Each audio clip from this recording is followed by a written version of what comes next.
안녕하세요. 김승현 안PD의 스포일러 안PD입니다. 클릭해주셔서 감사합니다. 오늘은 평소에 생각지도 못한 이야기가 될 수도 있습니다. 국산차 관련 이야기인데 시장 동향에 관심 있는 분들은 오늘 영상으로 제대로 된 업데이트를 받아간다고 생각해주시면 될 것 같습니다. 쉐보레가 안 팔리는 이유를 다뤘던 영상 기억하시나요? 스포일러 채널 초창기에 올렸던 건데 그 당시 조회수가 이렇게나 많이 나왔습니다. 아마 지금까지 제대로 된 분석이 없었던 건 아닐까 싶은 생각도 들더라고요. 그런데 최근에 쉐보레가 국내에 출시하는 신차들을 보니까 조금 심상치 않더라고요.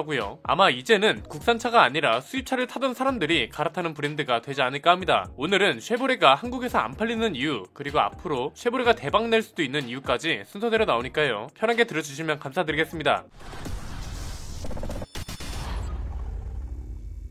한국 자동차 시장 이렇게까지 기울어질 줄은 몰랐습니다. 현대차그룹이 공세가 무섭기도 하지만 쟁쟁했던 브랜드들이 맥을 못 추는 사태까지 발생하고 있죠. 그런데 사실 자동차 시장이라는 운동장이 이렇게 기울어진 건 얼마 안 됐습니다. 지금 현대차그룹이 국산차 시장 점유율이 87.8%에 달하거든요. 10대 중 9대, 100대 중 90대가 현대기아차라는 거죠. 여기에서 또 하나 놀라운 건 기본 4천만원 이상인 제네시스 점유율이 3위라는 겁니다. 프리미엄 브랜드가 대중 브랜드보다 많이 팔릴 정도로 기울어져 있다는 거죠. 그런데 불과 5년 전까지만 해도 국내 자동차 시장은 나름 균형이 잡혀 있었습니다. 10년치 판매량 동향을 한번 볼까요? 다 볼 필요는 없고요. 오늘은 주제가 쉐보레니까 쉐보레 판매량만 한번 보겠습니다. 쉐보레는 2012년 한 해 동안 14만 5,600대를 팔았습니다. 2013년에는 15만 대, 2014년에는 15만 4천 대, 2015년에는 15만 8천 대, 그리고 2016년에는 무려 18만 대를 팔았습니다. 그런데 2017년부터 서서히 기우기 시작합니다. 13만 2천 대로 뚝 떨어졌고요. 2018년에는 10만 대의 벽이 깨지기도 했습니다. 그리고 2019년에는 7만 6천 대, 2020년에는 8만 3천 대, 작년에는 무려 5만 4천 대를 기록하면서 완전히 추락하게 됩니다. 좀 더 와닿게 말씀드리면 쌍용차보다도 안 팔렸고요. 국산차 제조사 중에선 점유율 꼴찌를 기록했습니다. 쉐보레가 추락한 이유는 간단하죠. 가장 크게 꺾인 건 언제인가요? 2018년이죠. 이때 10만 대의 벽이 깨지고 회복세도 타지 못했잖아요. 그럴 수밖에 없는 게 2018년에 무슨 일이 있었나요? 5월에 군산공장이 폐쇄됐고 이후 1년 동안 먹튀 논란으로 시끄러웠죠. 이 와중에 신차 출시도 적극적으로 하지 못했고요. 그래서 자주 나오던 게 쉐보레는 차를 팔고 싶은 의지도 없고 한국 시장을 중요하게 생각하지도 않는 브랜드야, 이런 말이었습니다. 이게 작년까지는 맞는 말이었을 수도 있는데요. 이제는 어쩌면 틀린 말이 될 수도 있을 것 같습니다. 쉐보레의 판매량이 계속 저조해지고 차를 팔고 싶은 의지도 느껴지지 않는 이유는 크게 세 가지입니다. 첫 번째는 주력 모델이 바뀌었다는 겁니다. 그리고 그 주력 모델이 돈이 안 된다는 것도 중요한 포인트입니다. 판매량을 다시 볼까요? 2012년부터 2015년까지 압도적으로 많이 팔리는 건 스파크였습니다. 그러다가 2016년 판매량부터 상위권에 말리부랑 올란도가 이름을 올리기 시작했고 이게 2019년까지 유지됩니다. 이때까지는 돈이 되는 중형급 이상의 차들이 많이 팔렸다는 거죠. 그러다가 2020년부터 말리부의 판매량이 뚝 떨어지더니 상위권을 스파크와 트레일블레이저가 차지를 합니다. 돈이 안 되는 소형차들이죠. 작년에도 마찬가지로 가장 많이 팔린 차는 트레일블레이저, 두 번째로 많이 팔린 차는 스파크, 말리부 판매량은 반이 반토막도 안 되는 3,000대 수준으로 추락합니다. 중형급 이상이 많이 팔려야 회사도 그만큼 많이 남는 거잖아요. 그런데 쉐보레는 말리부랑 올란도가 있을 때 잠깐 괜찮았다가 꾸준히 소형차가 가장 잘 팔리고 있습니다. 이러니까 당연히 돈이 안 되는 거고 그마저도 판매량이 압도적인 수준이 아니니까 GM 입장에선 한국 시장의 중요도가 계속 떨어지는 거죠. 이게 숫자로 보면 체감이 쉽습니다. GM 판매량을 기준으로 보면요, 똑같은 차를 개발해서 파는데 중국에서는 1년 동안 쉐보레, 캐딜락, 뷰익을 다 합쳐서 147만 대나 팔았습니다. 같은 기간 동안 한국에서는 쉐보레랑 캐딜락을 다 합쳐봤자 8만 5천 대밖에 안 됩니다. 17배나 차이가 나는 거죠. 두 번째는 그래서 판매 전략이 완전히 바뀌고 있다는 겁니다. 이 소식 기억하세요? 쉐보레가 수입차 등록을 하면서 꽤 이슈가 컸었죠. 사실 이때까지만 해도 야야, 시보레가 무슨 수입차냐, 대우차에 줄 긋는다고 수입차 되냐, 이러는 아저씨들이 진짜 많았거든요. 왜? 이때는 국내에 팔리고 있는 모델 중에 미국에서 수입해서 파는 차가 트래버스 하나뿐이었거든요. 그래서 국산차냐 수입차냐 논란도 많았고요. 미국 브랜드가 맞긴 맞는데 국산차 통계로 잡히고 국내에서 생산해서 파는 차들이 많다 보니까 소비자들 입장에선 충분히 혼란일 수 있죠. 그런데 그 이후에는 진짜로 수입해서 파는 차, 그러니까 벤츠나 BMW처럼 해외에서 생산하고 수입해서 국내에 파는 차들이 늘기 시작했습니다. 트래버스를 시작으로 콜로라도가 대표적이고요. 곧 출시될 타호, 신형 볼트, 볼트 EUV, 카마루, 이 차들 모두 미국에서 생산해서 국내에 수입 판매되고 있습니다. 그러니까 이제는 국내에서 생산하는 차보다 미국에서 수입하는 차가 훨씬 많아졌다는 거죠. 국내 공장에서 생산되고 있는 차는 스파크, 말리부, 트레일블레이저, 이 정도가 전부거든요. 이렇게 놓고 보면 확실히 미국 수입차가 훨씬 많죠. 그나마 있던 차 중에 스파크도 단종된다고 하고 말리부도 후속 모델이 전기차로 바뀐다고 하고, 이걸 한국에서 생산할 가능할지도 미지수잖아요. 3, 4년 전쯤에 나오던 철수설과 먹튀설이 현실이 될 수도 있다는 거고 수입차 등록을 괜히 한 게 아니라는 말이 됩니다. 세 번째는 그렇기 때문에 쉐보레는 현대차를 굳이 대응할 필요도 없고 대응할 생각도 없어졌다는 겁니다. 이런 주제가 나올 때마다 말씀드리는 게 있죠. 판매량으로 좋은 차와 나쁜 차를 구별하고 미국 쉐보레 판매량이나 보고 현대차랑 비교해라, 이런 것만큼 바보 같은 생각이 없다고요. 자국에서 자국 브랜드가 잘 팔리는 건 미국이나 한국이나 일본이나 다 똑같고 그렇기 때문에 좋은 차는 판매량으로 평가하기가 어렵다고 말씀드렸잖아요. 그래도 일단 시장에 진입했기 때문에 판매량이 중요한 건 사실입니다. 판매량이 잘 나와야 돈이 되는 거니까요. 그런데 한국은 현대차의 본진이고 점유율은 넘사벽 수준이 돼버렸습니다. 현대차를 조금이라도 견제할 생각이 있다면 지금처럼 차를 팔면 안 되죠. 신차라고 해봤자 트레일블레이저가 전부고 나머지는 죄다 수입해서 들어오는 차에 가격도 비싸고 한국과 맞는 차들이 아닙니다. 자, 보통은 딱 여기서 이야기를 끝내고 그렇기 때문에 쉐보레는 한국에서 차를 팔 생각이 없고 폭망한 브랜드다, 이렇게 결론을 내버리거든요. 그런데 저는 오히려 이 대목에서 쉐보레가 대박날 수도 있다는 생각이 들었습니다.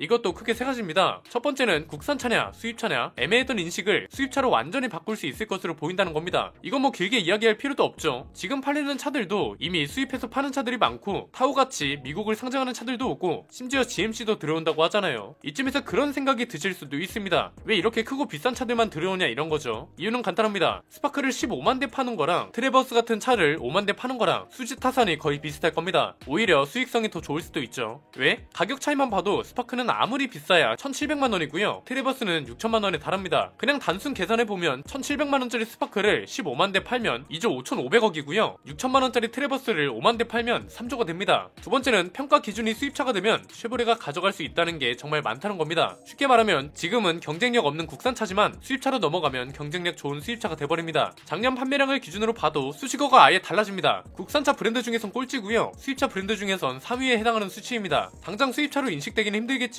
이미 3년 만에 인식이 꽤 많이 바뀌었고 앞으로 파는 차가 모두 수입해서 파는 차가 되면 인식이 바뀌는 건 시간 문제일 듯 합니다. 이렇게 되면 한국 GM 입장에선 마케팅을 하기도 좋아집니다. 미국을 대표하는 대중 모델들을 중심으로 수입차 판매량 3위를 기록하고 미국 브랜드 중에선 1위, 수입 대중 브랜드 중에서는 1위 타이틀을 가져갈 수 있는 거잖아요. 가격도 국산차랑 비슷하니까 가성비를 경쟁력으로 밀고 갈 수도 있고요. 그리고 이렇게 판도가 바뀌면 현대차 같은 국산차 중에서 고민하던 사람들이 쉐보레로 넘어가는 게 아니라 수입 대중 브랜드 중에서 고민하던 사람들이 쉐보레로 넘어가게 될 겁니다. 그러면 자연스럽게 국산차 브랜드로 잡히던 통계 자료도 트레버스랑 콜로라도처럼 수입차로 잡힐 거고요. 한마디로 이런 기사를 수시로 내보낼 수 있게 된다는 겁니다. 그리고 이 전략이 잘 통할 수밖에 없는 이유도 있습니다. 세 번째는 지금의 인프라를 그대로 가져간다는 겁니다. 현재는 어쨌거나 국산차라는 명분으로 서비스 센터나 대리점이 존재하는 거잖아요. 이 숫자와 접근성을 그대로 가져갈 수 있게 됩니다. 이렇게 되면 다른 수입차 브랜드보다 대리점도 많고 서비스 센터 접근성도 좋아지고 소비자 진입 장벽도 그만큼 낮아지겠죠. 판매량의 절대적인 수치는 낮아지겠지만 비싼 차를 파는 만큼 수익성이 좋아질 테니까 서비스 센터를 줄일 필요도 없고요. 그리고 중요한 게 또 있죠. 쉐보레가 팔고 있는 차들이 국산차를 기준으로 보면 틈새 시장이 절대 아닙니다. 트레버스급 시장은 펠리세이드가 건재하고요. 콜로라도급 시장은 렉스턴 스포츠가 독점하고 있습니다. 그런데 수입차 브랜드 중에선 경쟁 상대가 없습니다. 트레버스급은 포드 익스플로러가 유일하고 수입 픽업 트럭은 지프 글래디에이터가 전부인데 가격대 자체가 다르죠. 타오급도 포드 익스페디션이 전부고요. 한마디로 수입차 시장을 기준으로 본다면 인프라도 우수하고요. 틈새 시장도 노릴 수 있고 많이 팔리는 베스트 셀링카 마케팅도 가능해지니까 오히려 지금보다 훨씬 좋은 환경과 조건을 갖추게 된다는 겁니다. 그래서 쉐보레에 대한 분석과 전망도 슬슬 바꿀 때가 됐다는 거고 그렇기 때문에 이 영상을 만들게 된 겁니다. 지금까지 나온 분석들은 모두 국산차라는 기준으로 본 겁니다. 사실 국산차를 기준으로 본다면 욕먹을만 하죠. 쉐보레가 지금 제일 못하고 있는 게 신차 대응이잖아요. 말리부는 소나타한테 얻어맞고 트레버스는 펠리세이드한테 얻어맞고 그나마 잘 팔리는 트레일블레이저는 박스권에 갇혀 있잖아요. 스파크는 많이 팔려봤자 돈이 안 되고요. 블레이저 좀 그렇게 출시해달라고 했는데 이건 이미 늦었죠. 현대차랑 비슷한 급을 팔려면 신차 대응이라도 잘 해줘야 하는데 이건 사실상 불가능합니다. 왜? 우리나라에서 현대차만큼 신차를 적극적으로 출시하는 브랜드도 없기 때문에 미국 회사인 쉐보레가 이걸 따라가기엔 역부족입니다. 그렇다고 싸게 파는 것도 아니잖아요. 말리부는 벌써 출시된 지 7년이 다 돼가는데 페이스리프트도 한 번밖에 안 했고 가격은 소나타랑 비슷합니다. 인테리어는 말할 것도 없죠. SM6랑 비교해도 후달립니다. 그래서 제가 했던 이야기가 뭔가요? 신차 대응이 안 되면 나머지 조건들로 경쟁 경쟁력을 갖춰야 한다는 거였죠. 그 중에서 제일 긴급한 건 점유율이고요. 아니 아무리 그래도 그렇죠. 글로벌 자동차 대기업이 체면에 있는데 꼴찌가 말이 되나요? 점유율이 중요한 이유는 간단합니다. 마케팅에 유리한 건 둘째 치고요. 점유율이 높다는 건 그만큼 사람들이 많이 산다는 거고, 사람들이 많이 사면 도로에서 그만큼 자주 보이는 차가 된다는 거잖아요. 도로에서 자주 보이는 차들은 굳이 돈 들이고 마케팅을 안 해도 사람들이 차를 살 때 한 번쯤 고민하는 차가 될 수 있는 확률이 높습니다. 그냥 그런 겁니다. 출근길에